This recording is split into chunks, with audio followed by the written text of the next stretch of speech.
Hello and welcome back to the alphabet of astronomy. Today is brought to you by the letter A. So for A, I chose AGN. So what's an AGN? Well, astronomers, like most fields, have lots of acronyms, and AGN is one that we use to refer to Active Galactic Nuclei. Okay, that doesn't really help much, does it? So when we talk about active galactic nuclei, we're talking about the centers of galaxies that seem to be active. That is, they're emitting more than just the starlight that we would expect from a galaxy that's composed of stars. And the first hint at AGNs were discovered back in 1908 by the observation of a so-called spiral nebula that had emission lines rather than the typical absorption lines that you would see from stellar light. Now, this was back before they even knew that these spiral nebulae, as they called them, were actually other galaxies. So this is a pretty old observation, but we didn't really understand it for a really long time. And in fact, AGNs are still an active area of theoretical research and observations. But we know more about them now than we did in 1908. So basically, because the observations preceded the theory, there was a lot of different objects that kind of fall into this category that are different types of AGNs. And these include Seyfert galaxies, radio galaxies, quasars, blazars, Oerliks, liners.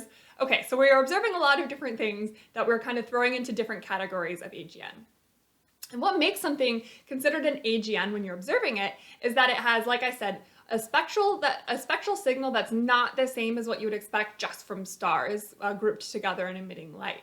And that is to say they emit a high flux across a very wide range of frequencies, up to like 10 orders of magnitude across frequency, which is much wider than you would expect from something like a black body, which is what a star's spectrum generally approximates. And because it's emitting flux across this wide range, we know that they're emitting a lot of power. These are some of the most luminous objects in the universe that we know of.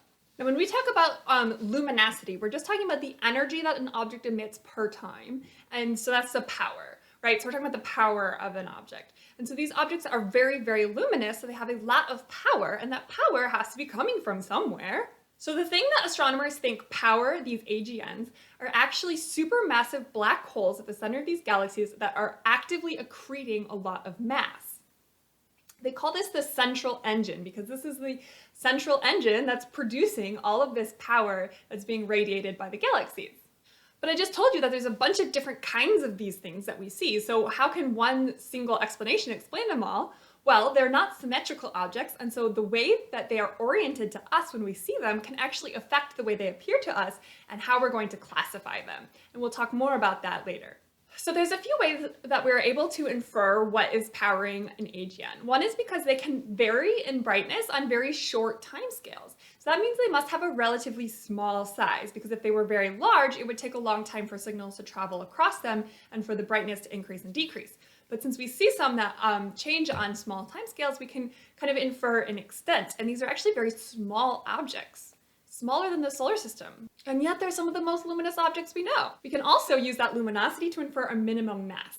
Because if something is brighter than a certain mass, then we know that it can't be stable. It must be basically exploding.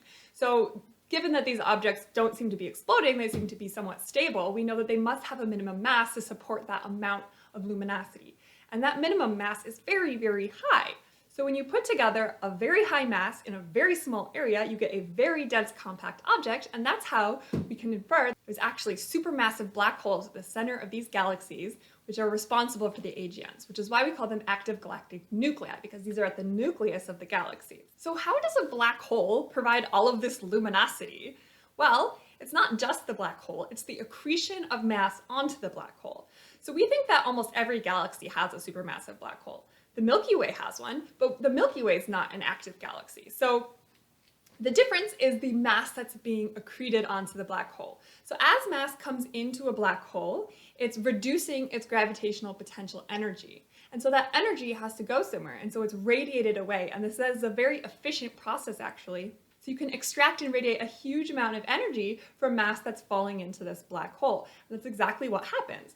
And based on the luminosities that we see for these AGNs, we can estimate that they're eating, the black hole is eating about 1 to 10 solar masses every single year. So this mass is being accreted onto the black hole, and as its gravitational potential energy is reduced as it moves in towards the black hole, that energy is radiated away, primarily as synchrotron radiation, but we're not going to get into those details. So this is an artist's conception of what a accreting supermassive black hole might look like. So you can see the accretion disk around the black hole, where the matter is actually falling in past the event horizon of the black hole. And the reason that it's a disk is because of angular momentum. We see disks a lot in astronomy. And it emits these jets, basically perpendicular to the accretion disk, and then there's dust around the accretion disk. So if you go back to what I said before about how we classify and categorize our observations of these depends on our perspective. So if we're looking directly down this jet, then it's going to look like a blazar. And blazars are really bright. Hopefully the name would give you a clue there. It's because we're looking directly down a relativistic jet of radiation that's coming directly out of these poles.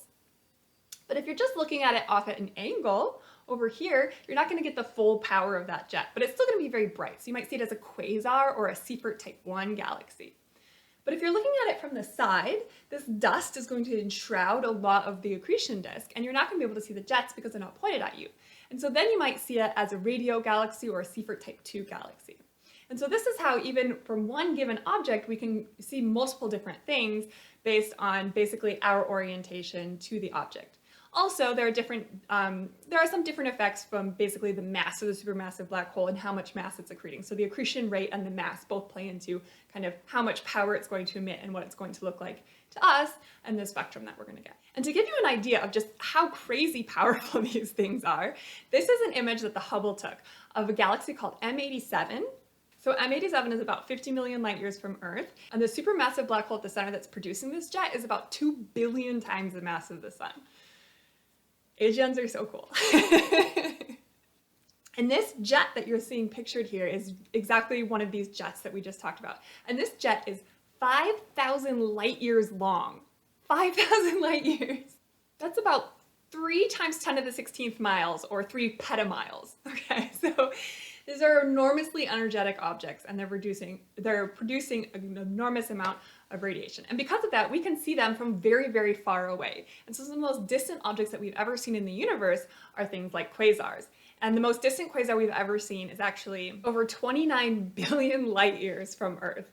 So this is crazy, and it helps us really probe the early universe, right? It's really exciting what we can see with these things, and just mind-boggling amounts of energy that they produce, and the very awesome things that are associated with AGNs. This is still a very active area of research, especially on the theory side of exactly the mechanisms and things that are happening in these really cool, very, very large black holes. So I hope you learned a little bit about AGNs, or active galactic nuclei, today, and I hope you're interested, and we'll come back for the letter B.